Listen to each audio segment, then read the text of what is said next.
좋아하는 작품인데요. 봉준호 감독의 옥자. 아, 옥자. 그리고 지금 숨어있는 영화 중동 노래방이라는. 중동 노래방이요? 네. 이런 옥자 안에 숨어 있어요? 아니 극장에 숨어 있죠. 아, 지금 그 개봉은 되고 있고. 그렇죠. 개봉은 했습니다 이미. 그런데 이제 잘 안 보여요 극장가에서. 제가 먼저 말씀드리면 예. 지금 개봉한 영화 중에 트랜스포머 있거든요.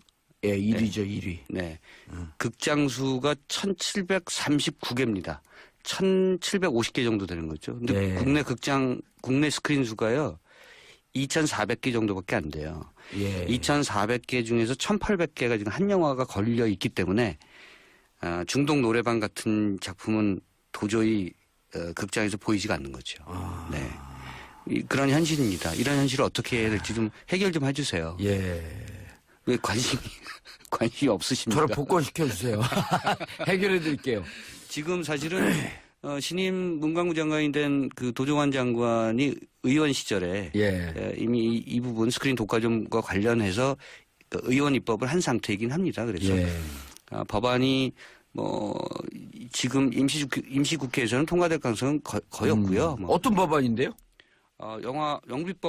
영화법 개정안이죠. 예. 네. 그래서 또 많이 개봉하지 말라는 거예요? 한 작품이 이렇게 1800개, 1900개까지 가져가면 안 되죠. 그러니까 이제 그런 것들을, 그런 스크린 독과점을 좀 방지하는 법안이고요. 또 하나는. 그 위원 지청하게 되면 위험한데요? 그렇죠. 자유시장 경제 원칙 그럼요. 등등. 예. 그런데 또 그만큼 중요한 게 그 시장에서의 공정거래니까. 그 공정거래는 또 아니잖아요. 한 작품이 또 대기업 자본의 힘에 의해서. 그렇죠. 그럼 문화와 떨어지고. 문화예술, 그다음에 의료, 네. 교육 이런 것은 공공의 힘이 좀 들어가야 될 필요가 있으니까요. 큰 손이 좀 작동을 해야 됩니다. 그람들은. 그래서 그렇죠. 도정환 의원 입법 내용 중에 하나가 이제 수직 계열화 해체 문제와 함께 이 스크린 독과점. 수직 계열화라고 하는 것은 그 대자본이 극장도 갖고 투자 배급사도 갖고 있고 예. 이렇게 하는 거를 못하게 하겠다는 겁니다. 수직 계열화를 끊는다는 얘기는. 예. 그게 문제가 있죠. 왜냐하면 자기가 영화를 만들어서 자기가 극장이 있으니까 자기 극장만 거는 거거든요. 그렇죠. 다른 영화를 못 걸게 하는 거거든요. 이른바 C 모선 기업이 그렇게 하죠. 그렇죠. 무슨 기업이 그렇게 하죠. 예. 그 얘기하면 안 되는군요. 네. 그 배급사에다가 영화를 거는 순간 성공이기 때문에 그 배급사에 줄을 서고 있고. 그렇죠. 네. 그런 거는 그냥 수직적 구조가 우리 사회에도 거죠. 하나의 질서가 만들어지면서. 네, 그 자체가 독과점인 겁니다. 독과점인 그래서, 거죠. 예. 많은 나라들이 그런 문제를 인식하고 있기 때문에 공상조례. 공정거래위원회 김상조 위원장을 공상조 위원장이라는 김상조 위원장 이런 문화 쪽도 잘 아시겠죠? 이런 거 잘 알죠. 이런 거 잘 알아요? 네, 그래서 이제 공정거래위원회에서도 계속해서 문제 제기를 했던 부분이고 그런데 지금까지는 손범강이 처벌이니까 늘 이제는 좀 바뀌었으니까 어떻게 여러 가지 개정안을 내고 또 하나 중요한 것은 시장에서 그게 올바르게 작동할 것인가 이런 부분도 사실 좀 눈여겨봐야 되는 우리는 모든 문화 얘기를 하다가도 정치로 꼭 가. 중동 노래방 얘기하다가 꼭 정책을 얘기를 해. 중독 노래방. 요거 이때 말씀드릴게요. 예. 노래에 중독돼 있는 사람이 아니고요. 이따 말씀드릴게요. 이따 말씀해야 돼요. 자, 옥자 먼저 가야 돼요. 네. 그래야 될 것 같은데요. 예. 옥자. 네. 옥자. 예. 29일날 개봉합니다. 29일날 개봉. 네. 자. 지금 한 주 뒤죠. 근데 개봉이 아닙니다. 사실은 엄밀하게 따지면 옥자는 넷플릭스가 우리 돈으로 한 600억 원 가까이 투자해서 만든 영화고요. 봉준호 감독이 만들었습니다만 이게 굉장히 글로벌한 작품이죠. 왜냐하면 촬영 감독은 이란 출신으로 미국에서 활발하게 활동하고 있는 다리우스 콘지가 맡았고요. 다리우스 콘지 하면 여러분들 촬영 감독이요. 에일리언 4 보셨을 거예요. 델리 카트 쓴 사람들 이런 영화 기억하시면 영화 광이신 거고요. 네. 굉장히 독특한 그 위장생을 보여주는 그런 감독이죠. 다리우스 콘지가 촬영 감독을 맡았고 나오는 배우들이 다 할리우드 배우들입니다. 틸다 스윈튼 나오고요. 폴 다노 나오고 등등. 그러니까 감독 틸다 스완튼도 나오네요. 네, 틸다 스윈튼. 네, 이 감독만 봉준호 감독이고 주요 스태프들이 봉준호 감독이 같이 지금까지 작업을 해왔던 사람들일 뿐, 투자 그리고 여러 가지 작업 환경, 프로덕션 시스템 자체는 할리우드에서 만들어졌다 이렇게 보시면 되고요. 또 하나 중요한 것은 극장용 영화가 아니고요.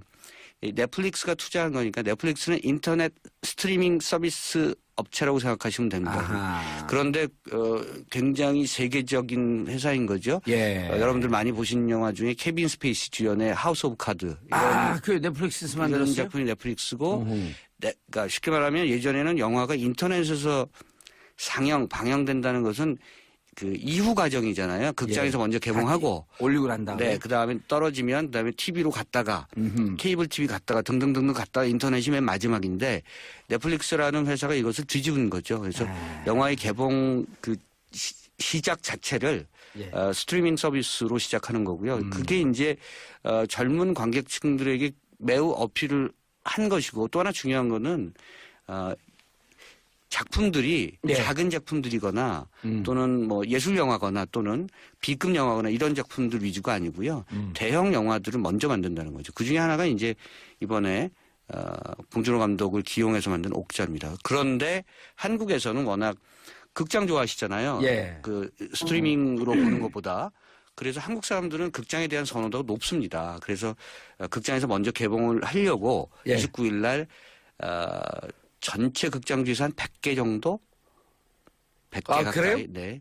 100개가 좀 안 될 겁니다. 그래서 멀티플렉스에서는 지금 옥자를 개봉하는 것을 지금 현재 상태에서는 거부하고 있기 때문에 멀티플렉스가 아닌 극장들이 별로 없습니다만 그런 극장들 또는 지역 극장들 중심으로 해서 아주 소규모 개봉을 하는 거죠. 이것 때문에 멀티플렉스라고 하면 죄송합니다. 우리가 아까 얘기했던 시모, 엠모, 네. 엘모. 그렇죠. 엘모. 네. 그런 극장들에서는 안 왜 거는 우리가 거죠. 이런 거를 몸으로 얘기해야죠? 그냥 바로 얘기를 해버리면 안 돼요? 저는 하고 싶은데 왜 자꾸 몸으로 얘기하시죠? 자음인가요? 이상하네 진짜 하다 보니까. 네. 왜 우리가 셀프 검열을 해야지? CGV, 메가박스, 롯데 이런 데서는 그러니까요. 이제, 멀티플렉스. 그 얘기를 하는데 옥자는 안 걸립니다. 우리가 너무 9년 동안 눌려 살았나 봐요. 요새 자기 검열 많이 하는 거죠. 어쨌든 간에 이 극장들은 이른바 이제 홀드백 기간이라고 해서요. 아까 말씀드린 것처럼 극장에 먼저 걸었다 그다음에 인터넷으로 가야 되는데 이 홀드백 기간을 거치지 않고 먼저 인터넷부터 상영하면 안 된다. 그래서 시장 질서를 해친다는 의미로 지금 안 걸고 있는 거거든요. 근데 제가 아까 중동 노래방 얘기하면서 트랜스포머가 지금 1,800개 가까운 극장을 장악을 했는데 2,400개 중에 네, 그거는 시장 질서를 해치는 행위가 아닌가 하는 거죠. 그러니까 지금 이른바 CGV, 메가박스, 또 롯데시네마 등등 이른바 멀티플렉스 극장들이 자기 모순에 빠진 거예요. 자기들도 시장 질서를 올바로 지키지 않으면서 한편으로는 새로운 지배력을 가질 법한 그런 회사가 국내 시장에 진입하는 것을 또 달과하지 않는 거죠. 어쨌든 옥자는 결과적으로는 많은 사람들이 넷플릭스라는 신생 인터넷 스트리밍 서비스 회사를 통해서 보게 될 가능성이 높고, 그렇게 되면 국내에서 이 회사의 어떤 시장 지배력이 점점 커져갈 것이다 이렇게 예상하는 사람들이 많습니다. 재미없죠 이런 얘기가. 그런데요 옥자 이름을 붙였어요. 이게 슈퍼돼지예요? 슈퍼돼지입니다. 네. 우리가 주인공을 이렇게 늦게 소개해도 돼요? 그렇군요. 이 영화 속에서 미자가 나오거든요. 미자가 키우는 슈퍼돼지 이름이 옥자입니다. 굉장히 서글프면서도 착한 눈망울을 갖고 있고요. 유전자 변형. 유전자를 조작해서 돼지를 키운 거죠. 왜냐하면 이제 전 세계적으로 지금 여러 가지 문제가 발생하고 있잖아요. 뭐 사실은 각 지역에서 벌어지고 있는 국지적 그런 전투행위라든가 뭐 테러행위 이런 것도 있습니다만 지금 기후 그다음에 환경 그다음에 중요한 또 뭡니까? 유전자 식량이잖아요. 유전자 변형 콩 뭐 이런 거 있잖아요. 옥수수 2000년에 발생했던 스타링크 사건. 그러니까 그 슈퍼 옥수수를 키워서 그것을 사실은 비료로 만들어서 해야 되는데 사용해야 되는데 그걸 사람한테 먹였었죠. 그래갖고 이제 문제가 됐던 사건이고요. 요즘은 이제 슈퍼 옥수수 문제에 대해서 많은 분들이 많이 정제가 됐습니다만 2000년 당시에는 굉장히 큰 문제였었고요. 그 문제를 다룬 것이 사실 2007년도에 조지 클루니 주연의 마이클 클레이튼이라는 영화가 있었습니다. 근데 뭐 제가 봤을 때 옥자도 봉준호 감독이 아마 슈퍼 옥수수 뭐 이런 등등 식량 문제 이렇게 생각을 하다가 한국식으로 자, 슈퍼 돼지를 키우자 이렇게 모티브를 얻게 된 것이 아닌가 싶고요. 그런데 무슨 얘기를 하고 싶었던 거예요? 슈퍼 돼지를 키워서 도축하잖아요. 사실은 어쩌면 목적은 정당한 것이죠. 많은 사람들에게 식량을 안전하게 공급하겠다라고 하는 그 회사의 취지가. 그래서 슈퍼돼지를 만든 거예요? 그 슈퍼돼지를 만들었는데, 사실은 그 이해관계나 이익이 어디로 환원되는가 이런 부분들도 굉장히 중요한 정치적 문제인가 동시에 이 영화에서는 미자가 옥자를 구출하는 얘기죠. 이 슈퍼돼지를. 네. 못 잡아먹게. 네, 그렇죠. 그 동물 인권 단체가 또 나와요. 그래서 동물 인권 단체와 함께 슈퍼돼지를 의미 없이 도축하는 그리고 그 도살하려고 하는 그런 회사에 맞서서 싸우는 얘기죠. 인권의 문제까지 연결되고 있습니다. 그러니까 지금 굉장한 복잡한 세계적 환경의 문제가 이 영화 속에서 응축돼 있어요. 아까 말씀드린 식량의 문제 또 결과적으로는 도축 시스템을 동물의 인권을 넘어선 인간의 인권 문제 그리고 이른바 거대 다국적 기업이 갖고 있는 그런 독과점적 문제 자본주의적 속성에 대한 비판 이런 것들도 다 담고 있는데 그게 저는 그 대단히 뭐랄까요 이 봉준호라는 사람을 통해서 한국이라는 로컬이 그 세계라는 중심과 이렇게 변증법적으로 만나는 듯한 느낌을 받았어요. 그냥 만나면 안 돼요? 꼭 변증법으로 만나야 돼요. 그러네요. 그러면 그러네요. 한국적 시장과 세계 시장이 아이러니컬하게 묘하게 만나는 거기서 보니까 이게 뭔가 봤더니 변증법이었더라. 그렇죠. 그거야 아니면 그냥 변증법을 습관적으로 갖다 붙인 거예요? 전자가 맞아요, 사실은. 지역이 세 개가 되고 세 개가 지역이. 그럼요. 보편이 특수가 되고 특수가 보편이 되고. 그렇죠. 이런 거. 정반합. 네, 그렇죠. 이게 이제 옥자라는 영화의 미자가 옥자가 되고 옥자가 미자 되고. 아니에요? 네, 한국 강원도 산골과 미국의 거대한 도시와 이런 것들이 이렇게 교차해서 보여주는데요. 그런 느낌 좀 받으실 거예요. 그러니까 묘하게 한국의 강원도와 LA의 그 도심에 또 황폐한 삶은 다른 듯 하면서 같은 모습이다. 그렇죠. 그리고 우리 어제 모습과 미래의 모습이다. 한국의 이 강원도 산골에서 보여주는 그 인간주의라고 하는 것이 어떻게 세계와 접점을 만들어 나가는 이런 거. 동막골은 안 나오는 거죠? 동막골보다 더 깊어요. 더 깊어. 네, 그래서 그 사실 여기 제이크 질렌할이 나오는데요. 한국 유명 배우잖아요. 그 첫 장면에서 이 강원도 산골을 올라오는 장면이거든요. 그래서 너무너무 힘들어하는 장면이 나와요. 그래서 잘 생각해 보면 한국이 70%가 산악지대죠. 그렇죠. 그런 장면도 나오는데 굉장히 힘들어해요. 그만큼 깊은 산골이 묘사가 되는데요. 사실은 옥자는 이렇게 그 컴퓨터를 통해서 작은 화면으로 볼 영화가 아니에요. 왜냐하면 촬영 감독도 다리우스 콘지가 돼지가 커요. 크죠. 네. 돼지가 미자를 구하는 얘기는 정말 눈물 납니다. 돼지가 크다를 영어로 빅돈 그러나? 영어로 빅피가 아닐까요? 그래요? 네. 돈이 뭐지? 한자구나. 한자죠. 어쨌든 이 미자 옥자의 그 두 순수한 사람과 슈퍼돼지임에 불구하고 사람과 같은 심성을 갖고 있는 돼지의 어떤 교감을 통해서 좀 세상을 좀 평화롭게 구원해보고자 하는 봉준호 감독의 역시 순수한 심성이 담겨져 있는 작품이고요. 그것이 이제 광활한 그 강원도의 산골 깊으면서도 광활한 그런 그림을 그 배경으로 나오거든요. 그러니까 좀 실제 강원도에서 찍었어요? 그렇죠. 그러니까 좀 풀쇼트가 많이 보이니까 이런 영화는 사실은 봉준호 감독도 극장에서 걸고 싶었다라고 얘기하거든요. 와이드 스크린에서 봐야 되는 그런 영화이긴 합니다. 아니 성공하면 또 와이드 스크린에 그 멀티플렉스하고도 잘 얘기해서 정치라고 하는 게 뭐 싸웠다 붙었다 하는 거니까. 아마 계속해서 넷플릭스의 조회수가 올라가고 많은 사람들이 보면 극장에 그것을 어떻게 허용할지는 잘 아직 감은 못 잡겠습니다. 왜냐하면 그렇다고 해서 인기가 있다고 해서 그 작품들을 극장으로 가져오는 것은 아마 이런 건 어떨까? 이 영화를 사랑하는 사람들 한 1,000만 명이 모여갖고 10만 원씩 대갖고 넷플릭스 영화관을 이번에 만드는 거예요. 이걸 걸기 위해서. 넷플릭스 동의 없이요? 예? 넷플릭스 동의 없이요? 그렇죠. 이제 우리가 또 배급사까지 만드는 거예요. 이게 너무 피플 파워를 믿으시는 경향이. 그런데 여기서 재밌는 게 강원도 산길에서 쫙 하다가 이제 또 이렇게 읍내로 내려오잖아요. 예? 사실은 미국으로 가는 거죠. 물론 서울로 오죠. 네. 읍내로 갔다가 이제 또 이렇게 가야 되는데 읍내 딱 가면 너무 피곤하고 노래 하나 부르고 갈까 하는데 중독 노래방이 딱 있는 거야. 그렇죠. 거기에 중독 노래방이 있는 거죠. 중독 노래방이에요? 네, 중동이 아니고 중독? 네. 노래에 중독됐다. 네, 중독. addicted. 그렇죠. addicted. 네. 할링 노래방. 네. 이게 이렇게 600억 가까운 영화가 옥자라면 거기에 100분의 1도 안 되는 비용으로 만든 영화가 중독 노래방입니다. 중독 노래방. 제가 그래서 이렇게 그런 의미에서 두 작품을 좀 소개해 드리려고. 두 작품은 변증법적으로 연결된 거죠? 그렇지. 큰 것과 작은 것. 내가 그만 오늘 괜히 썼나 봐. 계속. 제가 좀 말을 좀 이상하게 좀 그렇게 하는 경향이 있는 거죠. 칭찬하는 것 같은데 디스당하는 것 같기도 하고. 그렇죠. 디스당하는 것 같아요. 아마 그 많은 중독 노래방 어떤 영화예요? 중독된 사람들인데요. 이 노래방에 모이는 사람들이요. 그 노래방 주인은 하여튼 사연이 있어서 혼자서 지내는데 야동에 중독돼 있어요. 야구 동영상. 그렇죠. 그렇죠. 그렇게 해석하는 게 좋네요. 그럼요. 네, 야구 동영상에 중독된 사람. 좋은 사람이에요. 그래서 우리가 방송 이렇게 팬이하거든. 네. 예. 어쨌든 거기에 중독돼 있고 예.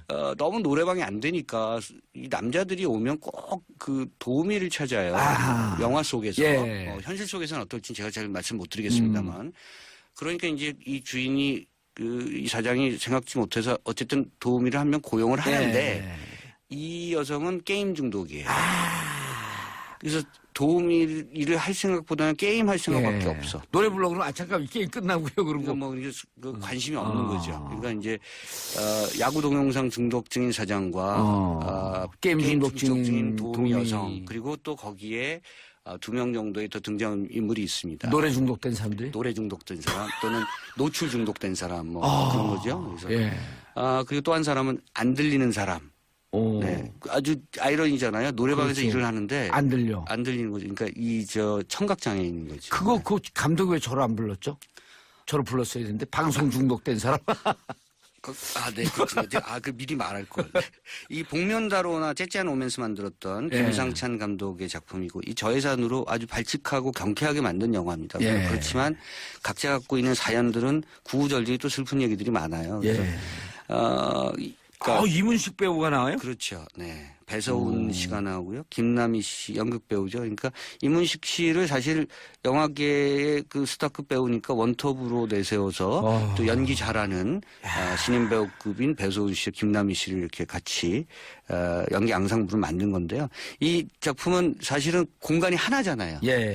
노래방에서만 벌어지는 이야기 아닙니까? 잠깐 나갔다 오긴 합니다만 거의 노래방이라고 하는 폐쇄된 공간에서 사람들이 엉키고 설키는 그런 구구절절한 이야기를 풀어내고 있는데요. 잠시 이제 노래방에서 나와갖고 딱 이렇게 읍내 나왔더니 옥자가 미국으로 팔려나가 막. 거의 안 나가요. 여기서 살아 그냥. 거의 안 나가요. 거의 노래방에서 살아요. 노래방에서 진짜 저에서 그렇죠. 영화를 한 공간에서 찍은 거죠. 그러니까 저는 사실은 그 작은 노래방 풍경이 이상하게 이 영화를 보는 데 있어서 세상 같았어요. 맞아요. 우리 세상도 잠깐 보면 그냥 하나의 공간에. 작은 공간에서 이렇게 저렇게 달고 다른 사람들이 자기 사연을 갖고 부딪히고 갈등하고 이렇게 살아가고 그리고 화해하고 이런 거거든요. 무척 자기 딴은 머리를 잘 썼고 자기가 수를 썼다고 생각하는데 위에서 보면 그냥 노래방 안에 갇혀 있는 거예요. 이것도 변증법이네. 오늘 노래방과 세계가 변증법에 근데 그 변증법을 갖고 나를 디스하네. 작은 세상과 큰 세상이 이렇게 큰 세상은 작은 세상 안에 있고 그럼요. 작은 세상은 큰 세상 일종의 큐브 같은 거죠. 그렇죠. 네. 이 중독 노래방은 사실은 그 설정이 매우 저는 깜찍하다고 생각해요. 독특하네요. 아주 그리고 아이디어가 좋다고 그 갇힌 공간인데 무언가 무한한 갇힘으로 인해서 역설적으로 무한한 자유를 느낄 수 있는. 그렇죠. 네. 그리고 중독된 것 같은데 이 중독이 내 삶의 또 아름다움이야. 이렇게 볼 수 있는. 또 어떻게 보면 우리 사회에서 이 강원도에 있는 노래방이거든요. 그러니까 이게 설정이 강원도 이런 표현 죄송합니다만 영화 속에서 이렇게 촌에 있는 노래방이라는 거예요. 그래서 오는 사람들이 거의 없다는 거죠. 그러니까 사실 어떻게 보면 이 영화가 보여주려고 하는 것은 우리 사회 변방에 아주 주변부에 밀려난 사람들의 얘기를 그렇죠. 그거를 이제 독특한 설정으로 보여주려고 하는 오덕님 평론가님 중요한 얘기 있어요. 끝났어요. 그렇구나. 기업이 그렇게 하죠. 그리고 그 배급사에다가 영화를 거는 순간 성공이기 때문에 그 배급사에 줄을 서고 있고. 그렇죠. 그런 거는 그냥 수직적 구조가 우리 사회에도 거죠. 하나의 질서가 만들어지면서 네, 그 자체가 독과점인 겁니다. 독과점인 거죠. 많은 나라들이 그런 문제를 인식하고 있기 때문에 공정거래위원회 김상조 위원장을 공상조 위원장이라고 김상조 위원장 이런 문화 쪽도 잘 아시겠죠? 이런 거 잘 알죠. 이런 거 잘 알아요? 네, 그래서 이제 공정거래위원회에서도 계속해서 문제 제기를 했던 부분이고 그런데 지금까지는 손범강이 처벌이니까 늘 뭐 이제 좀 바뀌었으니까 어떻게 여러 가지 개정안을 내고 또 하나 중요한 것은 시장에서 그게 올바르게 작동할 것인가 이런 부분도 사실 좀 눈여겨봐야 되는 우리는 모든 문화 얘기를 하다가도 정치로 꼭 가. 중동 노래방 얘기하다가 꼭 정책을 얘기를 해. 중독 노래방. 요거 이따 말씀드릴게요. 노래에 중독돼 있는 사람이 아니고요. 이따 말씀드릴게요. 이따 말씀해야 돼요. 자, 옥자 먼저 가야 돼요? 네. 그래야 될 것 같은데요. 옥자. 네. 옥자. 29일날 개봉합니다. 29일날 개봉. 네. 자. 지금 한 주 뒤죠. 개봉 회사인 거죠. 여러분들 많이 보신 영화 중에 케빈 스페이시 주연의 하우스 오브 카드. 그 넷플릭스에서 만들었어요? 이런 작품이 넷플릭스고, 그러니까 쉽게 말하면 예전에는 영화가 인터넷에서 방영된다는 것은 그 이후 과정이잖아요. 극장에서 먼저 개봉하고 올리고 난 다음에 네, 그다음에 떨어지면 그다음에 TV로 갔다가 케이블 TV 갔다가 등등등등 갔다가 인터넷이 맨 마지막인데 넷플릭스라는 회사가 이것을 뒤집은 거죠. 그래서 영화의 개봉 그 시작 자체를 스트리밍 서비스로 시작하는 거고요. 그게 이제 젊은 관객층들에게 매우 어필을 한 것이고 또 하나 중요한 거는 작품들이 작은 작품들이거나 또는 뭐 예술 영화거나 또는 B급 영화거나 이런 작품들 위주가 아니고요. 대형 영화들을 먼저 만든다는 거죠. 그 중에 하나가 이제 이번에 봉준호 감독을 기용해서 만든 옥자입니다. 그런데 한국에서는 워낙 극장 좋아하시잖아요. 그 스트리밍으로 보는 것보다. 그래서 한국 사람들은 극장에 대한 선호도가 높습니다. 그래서 극장에서 먼저 개봉을 하려고 29일 날 전체 극장주에서 한 100개 정도? 100개 가까이. 그래요? 네. 100개가 좀 안 될 겁니다. 그래서 좋아하는 작품인데요. 봉준호 감독의 옥자. 옥자. 그리고 지금 숨어있는 영화 중독 노래방이라는. 중독 노래방이요? 네. 옥자 안에 숨어 있어요? 아니 극장에 숨어 있죠.